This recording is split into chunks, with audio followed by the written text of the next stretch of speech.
এডিআৰিৰ মৌখিক পৰীক্ষা অহা 17 জুনৰ পৰা আৰম্ভ হ'ব।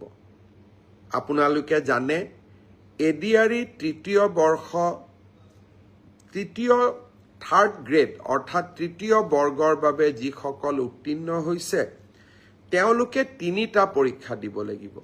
যিসকলে ষ্টেনোগ্ৰাফাৰৰ পৰীক্ষা পাছ কৰিছে তেওঁলোকে ষ্টেনোগ্ৰাফাৰৰ স্কিল পৰীক্ষা দিব লাগিব। যিসকলে ড্ৰাইভিং পাছ কৰিছে তেওঁলোকে ড্ৰাইভিঙৰ স্কিল পৰীক্ষা দিব লাগিব। আৰু যিসকলে সাধাৰণ তৃতীয় বৰ্গত পাছ কৰিছে তেওঁলোকে কম্পিউটাৰৰ স্কিল পৰীক্ষা দিব লাগিব। আনহাতে চতুৰ্থ বৰ্গত যিসকলে পাছ কৰিছে তেওঁলোকে অৰেল আৰু স্কিল টেষ্ট দুইটাকে একত্ৰিত কৰি এটা মৌখিক পৰীক্ষাত তেওঁলোকে বহিবৰ প্ৰয়োজনীয়তা আছে আৰু আপোনালোকে সেই পৰীক্ষাত বহিব লাগিব।